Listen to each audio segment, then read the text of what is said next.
প্রথম আলোর অডিও সংবাদে স্বাগত। মেহেদী হাসান জানিয়ে দিচ্ছি দিনের প্রধান খবরগুলো। দেশকে আরও সবুজ করে গড়ে তুলতে সবার প্রতি আহ্বান জানিয়েছেন প্রধানমন্ত্রী তারেক রহমান। একই সঙ্গে তিনি শিশুদের প্রতি বছর অন্তত একটি করে গাছ লাগানোর অনুরোধ করেছেন। বুধবার সকালে রাজধানীর আগারগাঁওয়ের বাংলাদেশ চীন মৈত্রী সম্মেলন কেন্দ্রে দেশব্যাপী সরকারি প্রাথমিক বিদ্যালয়ে বৃক্ষরোপণ কর্মসূচির উদ্বোধনকালে তিনি এই আহ্বান জানান। প্রাথমিক ও গণশিক্ষা মন্ত্রণালয়ের আয়োজনে প্রাথমিক শিক্ষা পদক 2026 প্রদান অনুষ্ঠানের আগে প্রধানমন্ত্রী একটি নিম গাছের চারা রোপণ করে এই কর্মসূচির সূচনা করেন। এই বিশেষ উদ্যোগের অংশ হিসেবে আজ একযোগে দেশজুড়ে সরকারি প্রাথমিক বিদ্যালয় প্রাঙ্গণে প্রায় 2 লাখ চারা রোপণ করা হচ্ছে। চলমান এইচএসসি ও সমমানের পরীক্ষা নিয়ে উদ্ভূত পরিস্থিতিতে পরীক্ষার্থীদের স্বার্থে 5টি বড় উদ্যোগের কথা জানিয়েছেন প্রধানমন্ত্রী তারেক রহমানের শিক্ষা এবং প্রাথমিক ও গণশিক্ষা উপদেষ্টা মাহদি আমিন।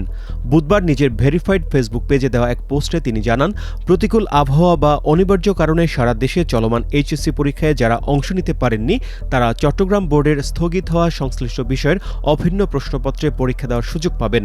এছাড়া পদার্থবিজ্ঞান প্রথম পত্রের 2টি ভুল প্রশ্নের জন্য সব পরীক্ষার্থীকে পূর্ণ নম্বর দেওয়া হবে এবং এই ভুল প্রশ্নপত্র প্রণয়নে দায়ী ব্যক্তিদের ইতিমধ্যে সাময়িক বরখাস্ত করা হয়েছে। একই সঙ্গে পরিস্থিতি অনুযায়ী প্রশাসনকে কেন্দ্র পরিবর্তন ও পরীক্ষার সময় বাড়ানোর নির্দেশনা দেওয়া হয়েছে। এদিকে বৈরী আবহাওয়ায় পরীক্ষা নেওয়া এবং ভুল প্রশ্নপত্রের প্রতিবাদে আজ দিনভর রাজধানীর রাজপথে বিক্ষোভ করেছেন একদল শিক্ষার্থী। বুধবার বিকেল 2:30টায় সায়েন্স ল্যাবরেটরি মোড় অবরোধের পর শিক্ষার্থীরা লং মার্চ টু শিক্ষা মন্ত্রণালয় কর্মসূচি নিয়ে শিক্ষা ভবনের সামনে অবস্থান নেন।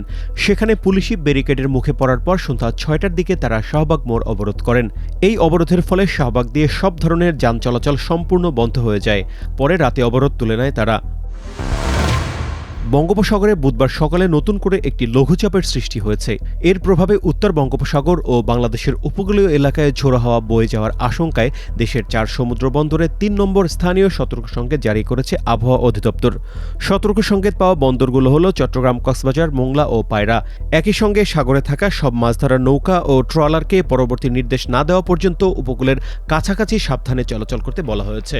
এই লঘুচাপের প্রভাবে আগামী শুক্র ও শনিবার দেশজুড়ে বৃষ্টিপাত কিছুটা বাড়তে পারে।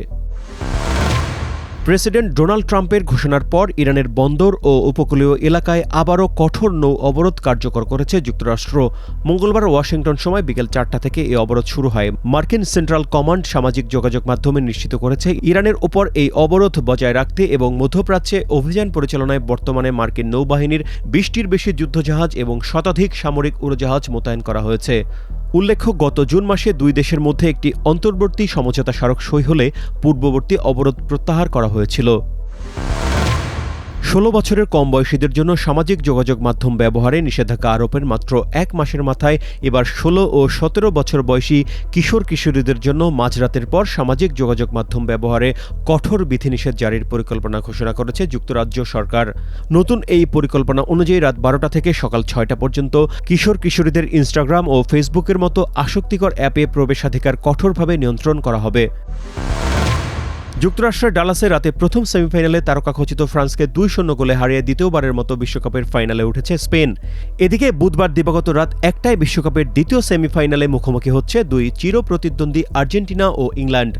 মাঠের মহালড়াইয়ের আগে 1982 সালের ফকল্যান্ড যুদ্ধের রাজনৈতিক আবহ এবং 1986 বিশ্বকাপে ডিয়েগো ম্যারাডোনার ঐতিহাসিক হ্যান্ড অফ গোলের তেতো স্মৃতি নিয়ে মাঠের বাইরে 2 দেশের সমর্থকদের মধ্যে টান টান উত্তেজনা বিরাজ করছে। এই ছিল এখনকার মতো। প্রথম আলোর অডিও সংবাদ শুনুন আমাদের ইউটিউব চ্যানেল, ফেসবুক পেজ ও ওয়েবসাইট প্রথমআলো.com-এ।